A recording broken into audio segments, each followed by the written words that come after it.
ವೇದವ್ಯಾಸಗುಣಾವಾಸ ವಿದ್ಯಾಧೀಶ ಸತಾಂ ವಶ ಮಾಂ ನಿರಾಶಂ ಗತಕ್ಲೇಶಂ ಕುರ್ವನಾಶಂ ಹರೇ ನಿಶಂ ವಿಜಾನತಾಂ ಅವಿತ್ತಸ್ಯ ಮಧ್ವಸ್ಯ ಜಗತಿ ಗುರೋಃ ಪೂರ್ವಾಚಾರ್ಯಮಹಿಷ್ಠಾನಾಂ ಇಯಂ ಪ್ರಣತಿಮಾಲಿಕಾ. ಹೋದ ಸಂಚಿಕೆಯಲ್ಲಿ 15ನೆಯ ಅಧ್ಯಾಯದ ಸಾರವನ್ನು ನಾವು ನೋಡಿದ್ವಿ.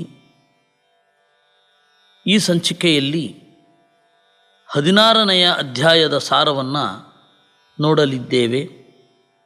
ಭೂಯಸ್ತ್ವಾಗತಮಾಹವೇ ಸಹಜರಾಸಂಧಂ ನೃಪೈರ್ನೀತಯೇ ಜ್ಞಾತ್ವಾಗಾತ್ ಸಹಜಾನ್ವಿತೋತಿ ಗಹನಂ ಗೋಮಂತಮತ್ರಾಗತಂ ತಾರ್ಕ್ಷ್ಯಾಲ್ಲಬ್ಧ ಕಿರೀಟ ಉನ್ನತಗಿರೇಃ ಆಪ್ಲುತ್ಯ ಜಿತ್ವಾ ರಿಪೂನ್ ಹತ್ವಾ ಸ್ವೀಯ ಸೃಗಾಲಮಾತ್ಮನಗರೀಂ ಪ್ರಾಪ್ತ ಸನೋವ್ಯಾಧರಿಃ. 16ನೆಯ ಅಧ್ಯಾಯ 33 ಶ್ಲೋಕಗಳನ್ನು ಒಳಗೊಂಡಿದೆ. 15ನೆಯ ಅಧ್ಯಾಯ 66 ಶ್ಲೋಕಗಳನ್ನು ಒಳಗೊಂಡಿದೆ. 16ನೆಯ ಅಧ್ಯಾಯ 33 ಶ್ಲೋಕಗಳನ್ನು ಒಳಗೊಂಡಿದೆ.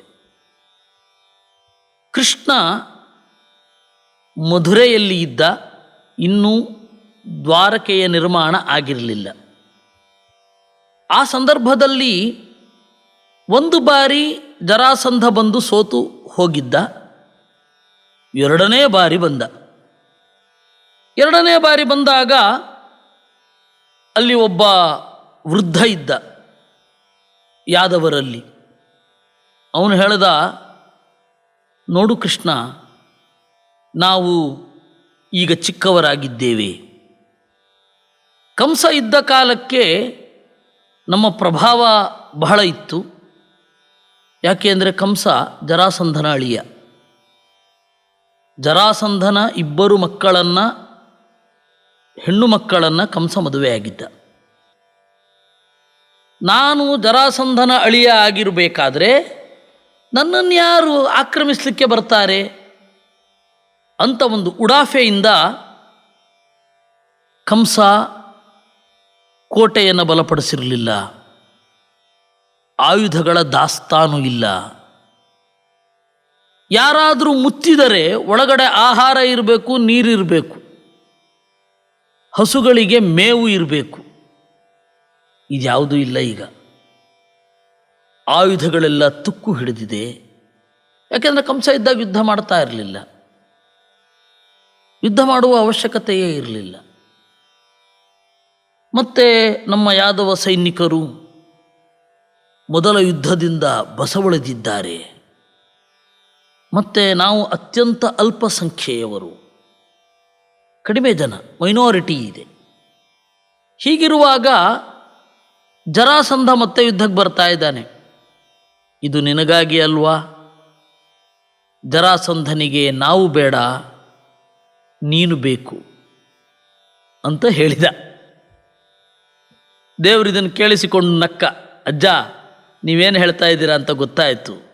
ಏನು ಯೋಚನೆ ಮಾಡಬೇಡಿ, ಇದರ ಹೊಣೆ ಪೂರ್ತಿ ನಮ್ಮಿಬ್ಬರದ್ದು. ಅಲ್ಲೇ ಕೃಷ್ಣನ ಕಣ್ಣ ಸನ್ನೆಯಿಂದ ಬಲರಾಮನು ಎದ್ದ. ಅವನು ಜರಾಸಂಧ ಬರ್ತಾ ಇದ್ದಾನೆ. ಸ್ವಲ್ಪ ದೂರ ಇದೆ ಅಷ್ಟೇ ಕೋಟೆಗೆ ಮುತ್ತಿಗೆ ಹಾಕಲಿಕ್ಕೆ. ಆ ಸಂದರ್ಭದಲ್ಲಿ ಕೃಷ್ಣ ಮತ್ತು ಬಲರಾಮ ಕೋಟೆಯಿಂದ ಹೊರಗಡೆ ಬಂದರು. ಜರಾಸಂಧ ನೋಡ್ತಾ ಇರುವಾಗ ಓಡ್ಲಿಕ್ಕೆ ಶುರು ಮಾಡಿದ್ರು. ಕೃಷ್ಣ ಹಾಗೂ ಬಲರಾಮ ಮುಂದೆ ಓಡ್ತಾ ಓಡ್ತಾ ಓಡ್ತಾ ಇರುವಾಗ ಜರಾಸಂಧ ಅವನ ಗಮನ ಅವ್ರ ಕಡೆಗೆ ಹೋಯಿತು. ಓಡ್ಲಿಕ್ಕೆ ಶುರು ಮಾಡ್ದ. ಅವನ ಜೊತೆಗೆ ಇಡೀ ಸೈನ್ಯ ಬಂತು. ಇವರಿರೋದಿಬ್ಬರೇ. ಜರಾಸಂಧನ ಸೈನ್ಯ ಆನೆ, ಕುದುರೆ, ರಥ, ಒಂಟೆ, ಕತ್ತೆ ಇವುಗಳಿಂದ ಕೂಡಿದೆ. ಆಮೇಲೆ ಸೈನ್ಯದ ಸಾಮಗ್ರಿಗಳು ಬಹಳ ದೊಡ್ಡದಿವೆ. ಯಾಕೆ ಅಂದರೆ ಅವರು 16 ದಿವಸಗಳ ಗಟ್ಟಲೆ ಯುದ್ಧ ಮಾಡಬೇಕು ಅಂತ ಬಂದಾಗ ಶಿಬಿರ ಇರುತ್ತೆ. ಅದಕ್ಕೆ ಸೇವಕರಿರ್ತಾರೆ. ಅಡಿಗೆ, ಆಮೇಲೆ ವಿಹಾರ ಎಲ್ಲದರ ವ್ಯವಸ್ಥೆ ಮಾಡ್ಕೊಂಡು ಬಂದಿರ್ತಾರೆ. ಎಲ್ಲ ಸಾಮಾನು ತೊಗೊಂಡು ಬಂದಿರ್ತಾರೆ. ಈಗ ಕೃಷ್ಣ ಓಡ್ತಾ ಇದ್ದಾನೆ, ಓಡ್ಲಿಕ್ಕೆ ಶುರು ಮಾಡಿದ್ರು. ಕೃಷ್ಣ ಮತ್ತು ಬಲರಾಮ ಇಬ್ಬರೇ.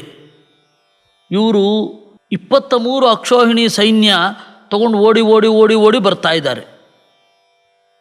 ಅವರು ಸಹಜವಾಗಿ ನಿಧಾನ ಆಯಿತು.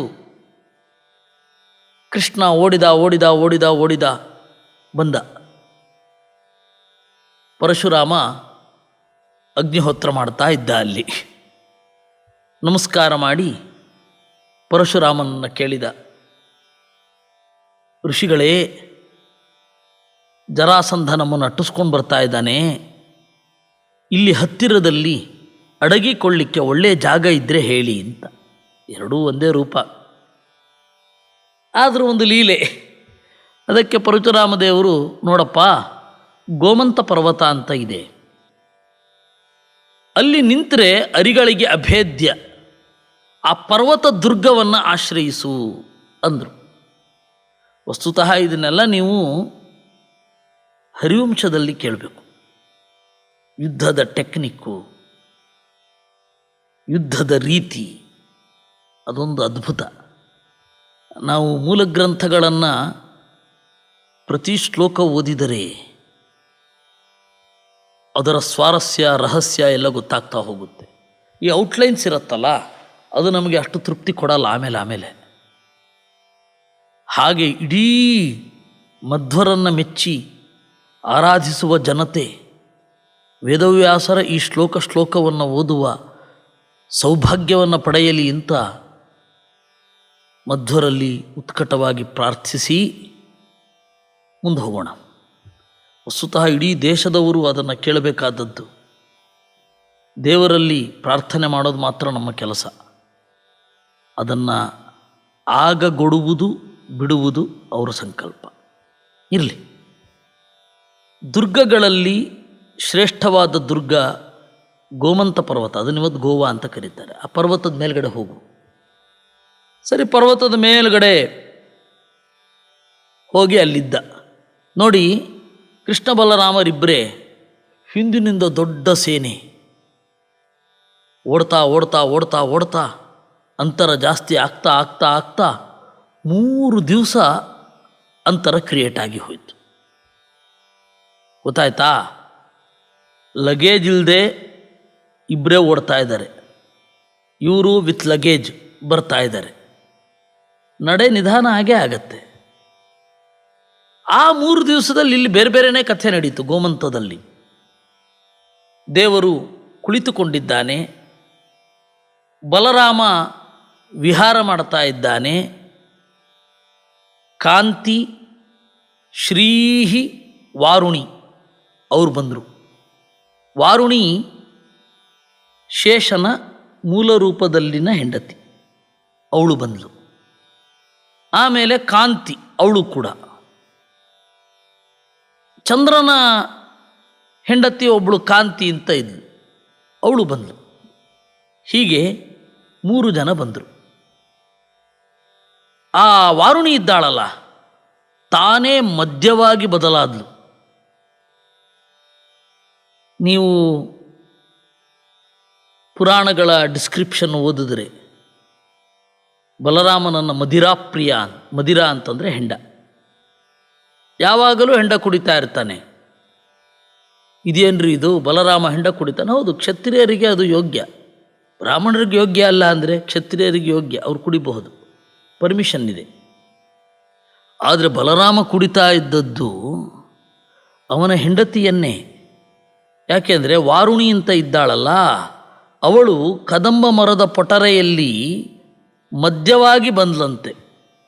ಕಾದಂಬರಿ ವಾರುಣಿ ತಾಂಪಪೌ ಸಹ ಅಂತ ಮಧ್ವಾಚಾರ್ಯರು ಹೇಳ್ತಾರೆ.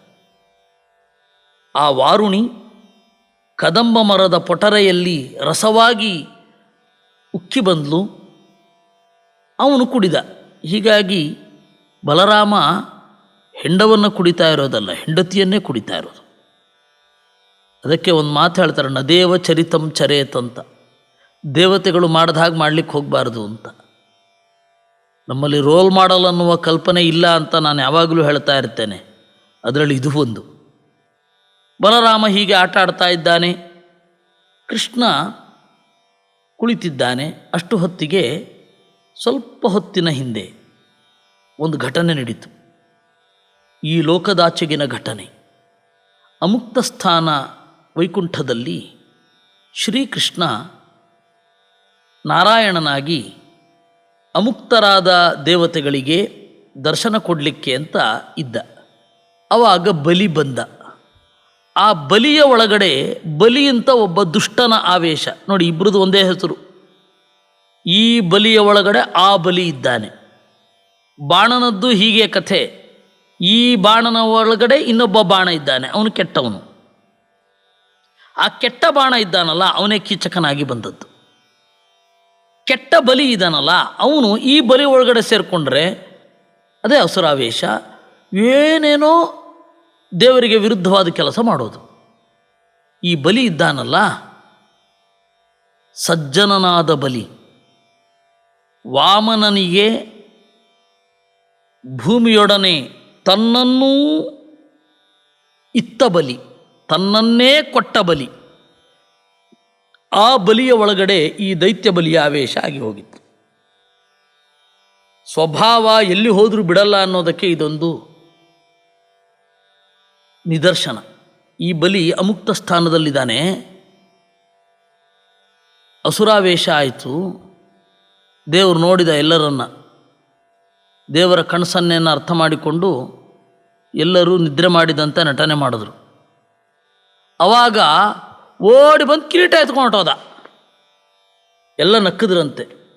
ಜಹಸುಹು ತತ್ರ ದೇವಾಹ ಅಂತ ಹೇಳ್ತಾರೆ. ಏನು ಎತ್ಕೊಂಡೋಗಿ? ಕಿರೀಟ ಎತ್ಕೊಂಡು ಹೋಗಿದ್ದು. ಆಗ ಗರುಡ ರಸಾತಳಕ್ಕೆ ಹೋಗಿ ಬಲಿಯನ್ನು ಗೆದ್ದು ಆ ಕಿರೀಟವನ್ನು ತರ್ತಾ ಇದ್ದಾನೆ. ಹಾಗೆ ತರುವಾಗ ಕೃಷ್ಣ ಕಂಡ. ಕೃಷ್ಣ ಕಿರೀಟ ಹಾಕ್ಕೊಂಡಿರಲಿಲ್ಲ, ಗೋಮಂತದಲ್ಲಿ ಇದ್ದಾನೆ. ಕಿರೀಟವನ್ನು ಅವನಿಗೆ ಕೊಟ್ಟು ನಮಸ್ಕಾರ ಮಾಡಿ ಸ್ತೋತ್ರ ಮಾಡಿ ಮುಂದೆ ಹೋದ. ಇಲ್ಲಿ ಕೃಷ್ಣನಿಗೆ ಕಿರೀಟ ಹಾಕಿದ ಸಮಯದಲ್ಲಿಯೇ ಅಲ್ಲಿ ವೈಕುಂಠದಲ್ಲಿ ಇರುವ ನಾರಾಯಣನಿಗೂ ಕಿರೀಟ ಬಂತಂತೆ.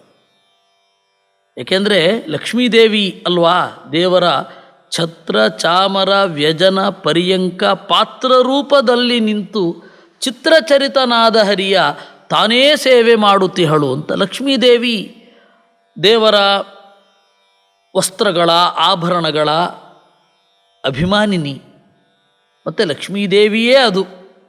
ಅದರಿಂದಾಗಿ ದೇವರ ಒಂದು ಸಂಕಲ್ಪ ಅದರಂತೆ ಅಲ್ಲೂ ಕೂಡ ಬಂತು. ಇದೇನು ಆಶ್ಚರ್ಯ ಏನಲ್ಲ. ಆದರೆ ನಮಗೆ ಒಂದು ಗೊತ್ತಾಗಿದ್ದೇನು ಅಂದರೆ ಮೂಲ ರೂಪಕ್ಕೂ ಅವತಾರ ರೂಪಕ್ಕೂ ಅಭೇದ ಅನ್ನೋದು ಗೊತ್ತಾಯಿತು. ಈ ಘಟನೆ ಆದ ಮೇಲೆ ಅವನು ಬಂದ. ಯಾರು? ಜರಾಸಂಧ ನೋಡ್ದ, ಬೆಟ್ಟದಲ್ಲಿದ್ದಾರೆ ಅಂತ ಬಂತು. ಏನು ಮಾಡೋದು? ಒಬ್ಬ ಹೇಳ್ದ, ಈಚೆಯಿಂದ ಒಬ್ಬ ಆಚೆಯಿಂದ ಒಬ್ಬ, ಹೀಗೆ 4 ಜನ ಹೋಗೋಣ, ಕೃಷ್ಣನನ್ನು ಕಟ್ಟಿ ಹಾಕಿಬಿಡೋಣ ಅಂತ. ಆದರೆ ಜರಾಸಂಧನಿಗೆ ಡೌಟು, ತಪ್ಪಿಸ್ಕೊಂಬಿಟ್ರೆ. ಅದಕ್ಕೆ ಈ ಉತ್ತಮ ವಿಲನ್ ಒಬ್ಬ ಇದ್ದ, ಶಿಶುಪಾಲ. ಅವನು ಹೇಳಿದೆ, ಇಡೀ ಬೆಟ್ಟಕ್ಕೆ ಬೆಂಕಿ ಹಾಕಿಬಿಡಿ, ತಪ್ಪಿಸ್ಕೊಂಡು ಹೋಗಿ ಇಲ್ಲಿ ಬಂದರೆ ಕೊಂದು ಬಿಡೋಣ, ತಪ್ಪಿಸ್ಕೊಳ್ಳಿಕ್ಕಾಗದೆ ಹೋದರೆ ಅಲ್ಲೇ ಸುಟ್ಟೋಗ್ತಾರೆ ಅಂತ. ಇಡೀ ಬೆಟ್ಟಕ್ಕೆ ಬೆಂಕಿ ಹಾಕಿದ್ರು. ಕೃಷ್ಣ ಮತ್ತು ಬಲರಾಮ ತಮ್ಮ ಹೆಬ್ಬೆರಳಿನಿಂದ ಬೆಟ್ಟವನ್ನು ಒತ್ತಿದ್ರು. ಕೆಳಗಡೆಯಿಂದ ನೀರು ಬಂದು ಆ ಬೆಂಕಿ ಆರಿತು, ಮೇಲ್ಗಡೆಯಿಂದ ಹಾರಿದ್ರು. ಇವ್ರನ್ನೆಲ್ಲ ಹೊಡೆದ್ರು. ಜರಾಸಂಧನನ್ನು ಸೋಲಿಸಿದರು. ಎಲ್ಲರೂ ಸೋತು ಪೆಟ್ಟು ತಿಂದು ಓಡಿ ಹೋಗ್ತಾ ಇದ್ದರು. ಅಷ್ಟು ಹೊತ್ತಿಗೆ ಶಿಶುಪಾಲನ ಅಪ್ಪ ದಮಘೋಷ ಅಂತ, ಅವನು ಪಾಪ ಬಹಳ ಒಳ್ಳೆಯವನು, ಕೃಷ್ಣನನ್ನು ಭೇಟಿ ಮಾಡ್ದ. ಕೃಷ್ಣ ಈ ತನಕ ಯುದ್ಧ ಮಾಡಿದ್ದಾರೆ, ನಮಸ್ಕಾರ ಮಾಡಿ ಮಾವ ಏನು ಹೇಳ್ತೀರಾ ಅಂದ. ನೋಡಿ, ಯುದ್ಧ ಪಾಡಿಗೆ ಯುದ್ಧ, ಬಾಂಧವ್ಯ ಬಂದಾಗ ಬಾಂಧವ್ಯ, ಮನಸ್ಸು ಎಷ್ಟು ಸಮಸ್ಥಿತಿಯಲ್ಲಿರಬೇಕು. ಅದಕ್ಕೆ ಅವ್ರು ಹೇಳಿದ್ರು ನಮಘೋಷ, ಕೃಷ್ಣ ಇಲ್ಲೇ ಯಾಮಪುರಂ ಕರವೀರಾಕ್ಷಮೇವ, ಕೊಲ್ಲಾಪುರಕ್ಕೆ ಹೋಗೋಣ. ಯಾಕೆ? ಮಹಾಲಕ್ಷ್ಮಿಯ ಕ್ಷೇತ್ರ ಸಂದರ್ಶನಾಯ. ಮಹಾಲಕ್ಷ್ಮಿ, ಕೊಲ್ಲಾಪುರ ಮಹಾಲಕ್ಷ್ಮಿ, ಅವಳ ಕ್ಷೇತ್ರವನ್ನು ನೋಡಬೇಕು, ಹೋಗೋಣ ಅಂತಂದರು. ಸರಿ, ಅಲ್ಲಿಗೆ ಹೋದರು ಕರವೀರಪುರಕ್ಕೆ. ಅಲ್ಲಿ ವಸುದೇವನ ಒಬ್ಬ ಮಗ ಇದ್ದ. ಅವನ ಹೆಸರು ಶೃಗಾಲ ವಾಸುದೇವ ಅಂತ. ಅಂದರೆ ಅವತ್ತಿನ ಕಾಲದಲ್ಲಿ ಪುತ್ರಿಕಾ ಪುತ್ರ ಧರ್ಮ ಅಂತ ಒಂದು ಕಾನ್ಸೆಪ್ಟ್ ಇತ್ತು. ಒಬ್ಬ ರಾಜನಿಗೆ ಮಗಳಿರ್ತಾಳೆ, ಮಗ ಇರಲ್ಲ. ಆವಾಗ ಯಾರೋ ಒಬ್ಬ ಅತ್ಯಂತ ಯೋಗ್ಯನಾದ ಗುಣಭರಿತನಾದ ವ್ಯಕ್ತಿಯಿಂದ ಮಗಳಲ್ಲಿ ಮಗನನ್ನು ಪಡಿತಾನೆ. ಆ ಮಗ ಇವನದ್ದೇ ಮಗ. ಆ ಮಗನ ಮೇಲೆ ಅವನಿಗೆ ಹಕ್ಕಿಲ್ಲ, ತಂದೆಗೆ. ರೇತಸ್ಸನ್ನು ಕೊಟ್ಟವನಿಗೆ ಹಕ್ಕಿಲ್ಲ. ಅವನು ಹೊಟ್ಟೋಗ್ತಾ ಇರಬೇಕು, ಎಲ್ಲೂ ಕ್ಲೇಮ್ ಮಾಡೋ ಹಾಗಿಲ್ಲ. ಆ ತರಹದ ನಿಯಮಗಳು. ಇವತ್ತೇನು ನಿಯಮಗಳಿದೆ ಅದೇ ನಿಯಮಗಳು. ಇವತ್ತು ಸ್ವಲ್ಪ ಬೇರೆ ತರಹ ಮಾಡ್ತಾರಷ್ಟೆ. ನೀವು IVF ಸರ್ಟಿಫಿಕೇಟನ್ನು ತುಂಬಿದಾಗ ಅದರಲ್ಲೆಲ್ಲ ಗೊತ್ತಾಗತ್ತೆ. ಇದೇ ತರಹದ ನಿಯಮಗಳು ಅವತ್ತೂ ಇತ್ತು. ನಿಮ್ಮ ಮಗ ಅಂತ ಅವನು ಕ್ಲೇಮ್ ಮಾಡ್ಕೋಬೋದು, ನೀವು ಮಾಡೋ ಹಾಗಿಲ್ಲ. ಅವನ ಆಸ್ತಿಯಲ್ಲಿ ನಿಮಗೆ ಹಕ್ಕಿಲ್ಲ. ಈ ತರಹ. ಮತ್ತೆ ಅವನ ತಾಯಿಯನ್ನು ಸೇರುವ ಹಾಗಿಲ್ಲ. ಈ ಥರ ಸಾವಿರ ಕಂಡೀಷನ್ಗಳು ಇರ್ತಿತ್ತು. ಹಾಗೆ ಹುಟ್ಟಿದವರಿಬ್ಬರು, ಪೌಂಡ್ರಕ ವಾಸುದೇವ ಮತ್ತು ಶೃಗಾಲ ವಾಸುದೇವ. ಅವರಿಗೆ ಅಪ್ಪ ನಮ್ಮನ್ನು ನೋಡ್ಲಿಕ್ಕೆ ಬರಲಿಲ್ಲ ಅಂತ ಸಿಟ್ಟು. ಅಲ್ಲ, ಅಪ್ಪ ನಮ್ಮನ್ನು ನೋಡ್ಲಿಕ್ಕೆ ಬರಲಿಲ್ಲ ಅಂತ ಸಿಟ್ಟು ಮಾಡ್ಕೊಳ್ಳೋ ಬದಲು, ಅಪ್ಪ ಈಗ ಬಂಧನದಲ್ಲಿದ್ದಾನೆ ಕಂಸನಲ್ಲಿ, ನಮಗೆ ಜರಾಸಂಧ ಗೊತ್ತು, ಜರಾಸಂಧನ ಮೂಲಕ ಕಂಸನ ಹತ್ತಿರ ಒಂದು ಸ್ವಲ್ಪ ಲಾಬಿ ಮಾಡಿ ಅಪ್ಪನನ್ನು ಬಿಡಿಸ್ಬೇಕು ಅಂತ ತೋರಲಿಲ್ಲ. ಅಪ್ಪ ಮನೆಗೆ ಬಂದಿಲ್ಲ ಅಂತ ಸಿಟ್ಟು. ಎಲ್ಲರೂ ಅಷ್ಟೇ, ಇವತ್ತು ಅಷ್ಟೇ. ಹಕ್ಕಿನ ಮೇಲೆ ಗಮನವೇ ವಿನಃ ಆಬ್ಲಿಗೇಷನ್ಸ್ ಅಥವಾ ಕರ್ತವ್ಯದ ಮೇಲೆ ಗಮನ ಇಲ್ಲ. ಮಾನವ ಹಕ್ಕು ಆಯೋಗ ಉಂಟು. ನಮ್ಮ ಮಾತೆತ್ತಿದ್ರೆ ಹಕ್ಕು ಅಂತಲೇ ಹೇಳೋದು ನಾವೆಲ್ಲ. ಕರ್ತವ್ಯದ ಬಗ್ಗೆ ಯಾರೂ ಮಾತಾಡ್ತಾ ಇಲ್ಲ. ಇದು ಸಮಸ್ಯೆ. ಅವತ್ತಿಗೂ ಅದೇ ಸಮಸ್ಯೆ ಆಯಿತು. ಆ ಶೃಗಾಲ ವಾಸುದೇವ ಕೃಷ್ಣ ಬಂದಿದ್ದಾನೆ ಅಂತ ಬಂದ ಕೂಡಲೇ ಯುದ್ಧಕ್ಕೆ ಬಂದ. ಕಾರಣವೇ ಇಲ್ಲದೆ ಕಾಲು ಕೇರ್ಕೊಂಡು ಯುದ್ಧಕ್ಕೆ ಬರೋದೆ? ಕೃಷ್ಣ ಅವನನ್ನು ಆರಾಮವಾಗಿ ಕೊಂದ. ಸೂರ್ಯನ ವರ ಇತ್ತು ಅವನಿಗೆ. ಆರಾಮವಾಗಿ ಕೊಂದು ಅವರ ಮಗನಿಗೆ ಪಟ್ಟಾಭಿಷೇಕ ಮಾಡಿ ಮಧುರೆಗೆ ಬಂದ. ಅಂತಹ ಕೃಷ್ಣ ನಮ್ಮನ್ನು ರಕ್ಷಿಸಲಿ ಅಂತಾರೆ ರಾಘವೇಂದ್ರ ಸ್ವಾಮಿಗಳು. ಹತ್ವಾ ಸ್ವೀಯ ಶೃಗಾಲಂ ಆತ್ಮನಗರೀಂ ಪ್ರಾಪ್ತ ಸನೋವ್ಯಾಧರಿಹಿ ಅಂತ. ಇಲ್ಲಿಗೆ 16ನೆಯ ಅಧ್ಯಾಯ ಅದರ ಸಂಗ್ರಹ. ಇಲ್ಲಿ 16ನೆಯ ಶ್ಲೋಕ ಮುಗಿತು. ಉಳಿದದ್ದನ್ನು ಮತ್ತೆ ನೋಡುವ. ಕೃಷ್ಣಾರ್ಪಣಮಸ್ತು. ಈ ಸಂಚಿಕೆಯನ್ನು ಪ್ರಾಯೋಜಿಸಿದ ಅರವಿಂದ ಲಕ್ಷ್ಮೀನಾರಾಯಣ ಅವರಿಗೆ ರಾಘವೇಂದ್ರ ಸ್ವಾಮಿಗಳು ಜ್ಞಾನದಿಂದ ಆನಂದವನ್ನು ಅನುಭವಿಸುವ ವರವನ್ನು ಕೊಡಲಿ ಅಂತ ರಾಘವೇಂದ್ರ ಸ್ವಾಮಿಗಳ ಅಂತರ್ಯಾಮಿಯನ್ನು ಪ್ರಾರ್ಥನೆ ಮಾಡೋಣ. ಕೃಷ್ಣಾರ್ಪಣಮಸ್ತು.